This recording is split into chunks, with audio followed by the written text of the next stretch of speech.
Ayan, sige. Una sir, anong pangalan niyo sir? Daryl po, Daryl Almeida. Sir Daryl. Anong, nag-estudyante ka pa? Yes po, estudyante po. Anong year po? Grade 11 po. High school. Ayan sir, tanong ko lang, bakit po nakiisa po kayo dito sa ating mga supporters po ni VP Sara? Ano pong, sino pong nag-invite sa iyo? Kung meron man, paano mo nalaman na may gathering dito? Si nanay ko po nag-invite po sa akin. So, kaya lang po ako natulak dito kasi habang nag-scroll po ako sa TikTok, ang dami ko po nakikita about sa conflict about Sara and Marcos. So, napagtanto ko na napakagulo talaga ng Pilipinas. So, panahon na para yung Pilipino gumising sa kahirapan. At saka kasi ang dami ng kaguluhan dito sa Pilipinas talaga eh. So, yung kailangan talaga ng Pilipinas, yung tapat na presidente, matapang, hindi madamot. So, example lang nga doon si Sara. Hindi matapang siya, hindi siya madamot. Kaya niyang makipagsabayan. Mas matapang siya kaysa papa niya. Ayun na nga yun. Kaya ako para sa sarili ko lang, sulit talaga ako supporter ni Sara. Ayan. Ano mapapayo mo sir sa mga kabataan tulad mo dito po sa mga nangyayari ngayon dito sa ating bansa? So, sa mga kabataan ko naman, oras na para gumising. Guys, gumising na tayo. Kasi dito oras para maglaro or kung ano naman gawin nyo. Oras na para gumising. Tumayo tayo lahat. Oras na para ipakita natin kung sino tayo. Tayo mga Pilipino, oras na para gumising tayo sa katotohanan na tayo ay matatapang. Hindi natin kailangan ng drug addict at saka mga kawatan. Kailangan ng Pilipinas yung matapang na presidente. Ayun lang. Ayun. May tanong ka pa sir? Yeah, salamat ha. Anong oras kayo dumating dito? Mga 6. 6? Yan po, 6:10.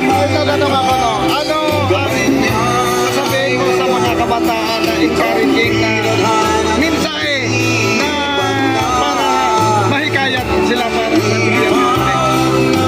So, ayun nga, sa mga kabataan ko na mag-aral lang na mabuti po. Kasi kami mga kabataan po, kami yung pag-asa ng bayan, next generation po. Kasi sa panahon na panahon, maraming mag-rise na mga kabataan na katulad ko na mamumulat sa kahirapan ng Pilipinas. Ano po? Mensahe mo sir sa ating mahal na Vice President, lalo sa mga issue na kinakaharap niya ngayon, anong mensahe mo kay VP Sara? So para sa mensahe ko sa Vice President is ito lang Sara, sana maging matapang ka. Kung ano mga pagsubok man na pagdadaanin mo is kaya mo yan. Nandito lang kami mga supporter, may tunay na supporter na hindi bayaran. Handa kaming gawin para lahat sa'yo kasi ikaw lang ang presidente sa puso. Ayan, salamat ha. Ayan, maraming salamat po. Ayan. Sir.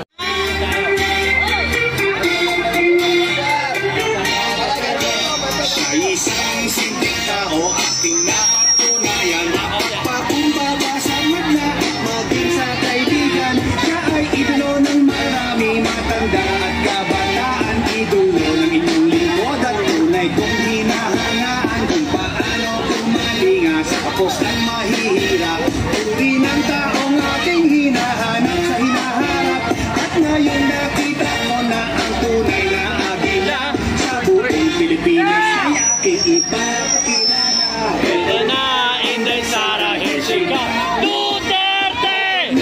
Inday Sara, here she comes. Duterte! Tayo papabayaan, bayan ay aalagaan. Ito na, Inday Sara, here she comes. Duterte! Duterte at pinigil pangalan Inday Sara. Minamahal, tinatangkilik siya ng Pilipinong masa. Mismong ako ang patunay at aking nasaksihan. Siya'y aking nakasama sa buong kapunan. Mas mahalaga sa kanyang sarili, pagmamahal sa kanyang kapwa.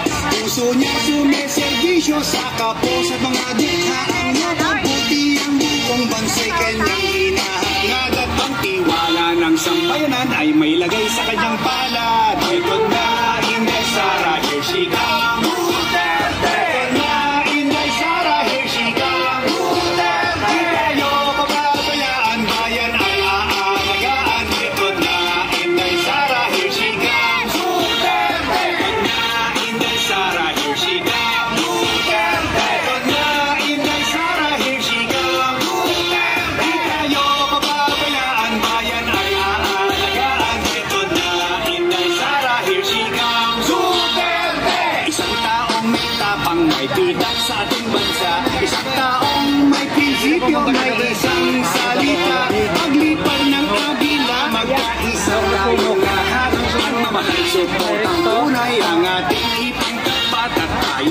suklian, buong pusong paninilbihan, buong mundo niya ay iikot para sa buong bayan. Sa hamon ng kinabukasan, tayo'y nasa likuran. Ako masakang si Inday Sara, nasa harapan. Likod na Inday Sara, here she comes. Duterte na Inday Sara, here she comes.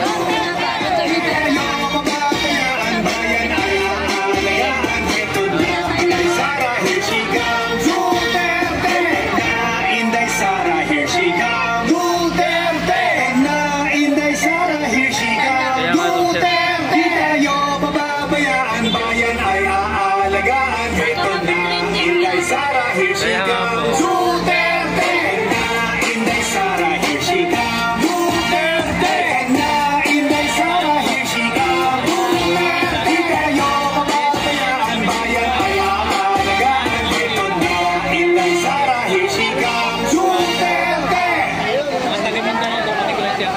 Malahan na. Isa pa.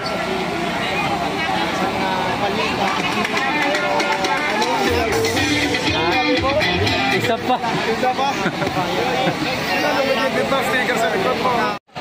Ayan, meron po ditong volunteer mga kababayan na nagkuha ng basura. So meron po siyang bit-bit na trash bag.